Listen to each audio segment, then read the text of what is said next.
வேலூர்ல நடைபெற்ற அந்த துரதிருஷ்டவசமான சம்பவத்தில் மேலும் கவலை தரக்கூடிய செய்திகள் நமக்கு வந்து கொண்டிருக்கிறத பார்க்கிறோம். அந்த ரயிலிலிருந்து கீழே தள்ளப்பட்ட கர்ப்பிணி பெண்ணுக்கு மேலும் உடல் ரீதியான பிரச்சனைகள் ஏற்பட்டிருக்கிறது, அந்த கருவின் உயிருக்கும் ஆபத்து ஏற்பட்டிருக்கிறது அப்படிங்கிற மாதிரியான தகவல்கள் வந்து கொண்டிருக்கின்றன. நம்முடைய செய்தியாளர் பிரபாகரன் கூடுதல் விவரங்களோடு இணைகின்றார்.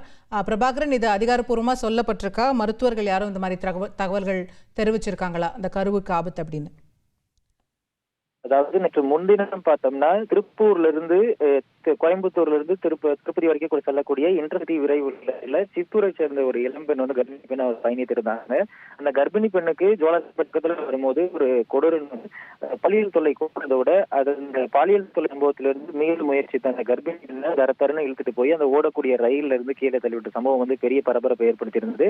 அந்த பெண் வந்து பார்த்தோம்னா வேலூர்ல இருக்கக்கூடிய அடுக்கு வரையில வேலூர் அரசு மருத்துவமனை மருத்துவக் கல்லூரியில நேற்று முன்னிருந்து தொடர்ந்து அனுமதிக்கப்பட்டு சிகிச்சை எடுத்து வந்துருந்தாங்க.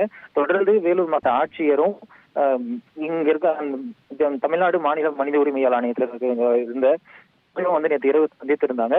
அவங்க வந்து அவங்களை போதும் இரவு வரைக்கும் அவங்க சொன்ன என்னன்னா கர்ப்பிணி பெண் கரு நல்ல நிலையில் இருக்குன்னு தான் தெரிவிச்சிருந்தாங்க. இன்று காலையிலும் மாவட்ட ஆட்சியர் சுலட்சுமி மருத்துவமனையில போய் சென்று அந்த கர்ப்பிணி பெண்ணை பார்த்திருக்காங்க. இந்த நிலையில் சரியா 12:30 மணி அளவு காலை வரைக்கும் இதய துடிப்பு இருந்ததாகவும் 12:30 மணி அளவு இதய துடிப்பு நின்று விட்டதாகவும் மாவட்ட ஆட்சியர் தற்போது நமக்கு தகவல் தெரிவிச்சிருக்காங்க. தொடர்ந்து வந்து மருத்துவர்கள் அந்த கரு வந்து அப்புறப்படுத்துவதற்கு என்ன செய்யலாம்னு ஆலோசனை செய்து வருவதாகவும் மாவட்ட ஆட்சியர் சுப்புலட்சுமி நமக்கு தகவல் தெரிவிச்சிருக்கிறதா தற்போதைய தகவல்களா பார்க்க முடியுது. இந்த சம்பவம் வந்து பெரிய பரபரப்பை ஏற்படுத்தியிருக்கிறதோடு மட்டுமில்லாம மருத்துவமனையில சிகிச்சை எடுத்து வந்ததா சொல்லப்பட்டிருக்கக்கூடிய சூழல்ல தற்போது இந்த கரு வந்து கலைஞர்களா சொல்றது வந்து பெரிய சம்பவத்தை ஏற்படுத்தி. பிரபாகரன், இது பற்றி அந்த பெண்ணினுடைய உறவினர்கள் என்ன சொல்றாங்க? அவர்களுடைய மனநிலை என்னவாக இருக்கிறது? இது இன்னும் மேலும் இதை வந்து ஒரு புகாரா மாற்றுவதற்கான அந்த மாதிரி சொல்றாங்களா? அதாவது கருவை பொறுத்த வரைக்கும் பார்த்தோம்னா 4 மாத கர்ப்பிணி இதுதான் இந்த கருவா இருந்திருந்தது. தொடர்ந்து பல சோதனைகள் பண்ணாங்க, அதாவது ஸ்கேன் எடுத்திருந்தாங்க. அப்போ வரைக்குமே வந்து இதய துடிப்பு நல்ல நிலையில இருந்ததா தான் சொல்லியிருந்தாங்க. ஏற்கனவே இந்த விவகாரம் தொடர்பா ஜோலார்பேட்டை ரயில்வே போலீசார் வந்து வழக்கு பதிவு பண்ணி அந்த சம்பந்தப்பட்ட நபர் ஹேமந்த்ராஜ் என்பவர் வந்து கைதும் செய்திருக்கிறாங்க. அதாவது கரு வந்து நல்ல நிலையில இருந்ததா சொல்லப்படக்கூடிய சூழல்ல ஏற்கனவே அப்படிதான் இருந்து வந்தது. இந்த நிலையில தற்போது கலைஞர்களா சொல்லியிருக்கிறாங்க. இது அடுத்த கட்டம் வந்து அவங்களுடைய உறவினர்கள் வந்து இந்த மருத்துவமனையில வரதா சொல்லியிருக்கிறாங்க. இந்த சம்பவத்துல பார்த்தோம்னா இந்த கர்ப்பிணி பெண் வந்து சித்தூரை சேர்ந்தவங்க, ஆந்திரா மாநிலத்தை சேர்ந்தவங்க. அந்த அவருடைய கணவர் பார்த்தோம்னா தமிழகத்தை சேர்ந்தவங்க. அவர் கணவர் வந்து மட்டும்தான் நேற்றிலிருந்து இருந்து மருத்துவமனையில் இருந்த சூழல்ல தற்போது இந்த தகவலானது அவங்களுடைய கணவருக்கு தெரிவிக்கப்பட்டிருக்கு. அடுத்த கட்டமா மருத்துவமனைக்கு வந்து மாவட்ட ஆட்சியர் வந்து அந்த கணவரையும் அவங்க உறவினர்களையும் சந்தித்து அடுத்த கட்டமா என்ன செய்யலான்றதை பேசியிருக்கிறாங்க. பிரபாகர், இப்போ ஏற்கனவே அந்த பெண்ணுக்கு நேர்ந்த கொடூரத்திற்கு வழக்கு பதிவுகள்லாம் செய்யப்பட்டிருக்கு அப்படிங்கிறத நம்ம பார்க்கிறோம். இப்போ இந்த கருவுக்கும் அதோட கருவுடைய உயிருக்கு ஆபத்து ஏற்பட்டிருப்பதனால அது இதய துடிப்பு நின்றுக்குன்னு சொல்றதுனால இந்த வழக்குடைய தன்மையே மாறுவதற்கான வாய்ப்பு இருக்கிறதா?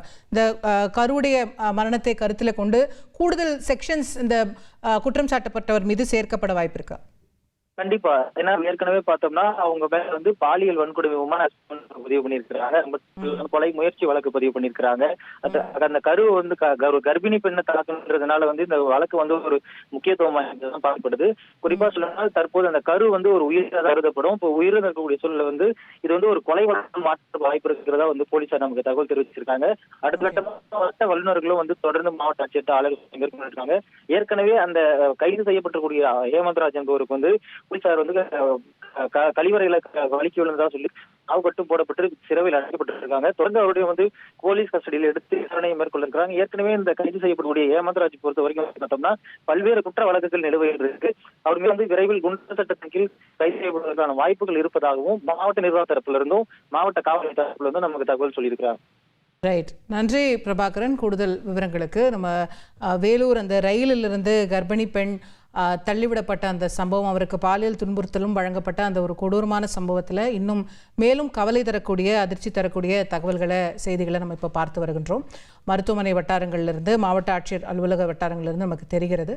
இப்போது இதனால் இந்த சிதைவு ஏற்பட்டதன் விளைவாக இந்த வழக்கு கொலை வழக்காகவே மாற்றப்படுவதற்கான வாய்ப்பு இருக்கிறது. அந்த குற்றம் சாட்டப்பட்டவர் மீது இன்னும் மேலும் கடுமையான நடவடிக்கைகள் பாய்வதற்கான வாய்ப்பு இருக்கிறது அப்படிங்கிறத பார்க்கிறோம். எது எப்படி இருந்தாலும் அந்த பெண்ணுக்கும் அவருடைய குடும்பத்தினர் குடும்பத்தினருக்கும் இது ஒரு ஈடு செய்ய முடியாத இழப்பாகத்தான் இருக்கும். அவங்க கொஞ்சம் கூட இந்த மாதிரியான ஒரு சம்பவத்தையோ அதனால ஏற்படக்கூடிய இழப்பையோ எதிர்பார்த்திருக்க மாட்டார்கள்.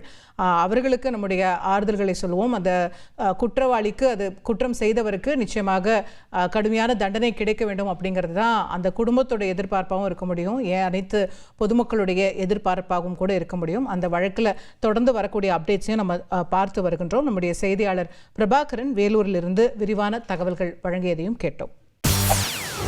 செய்திகளை உடனுக்குடன் தெரிந்து கொள்ள உடனே சப்ஸ்கிரைப் பண்ணுங்க.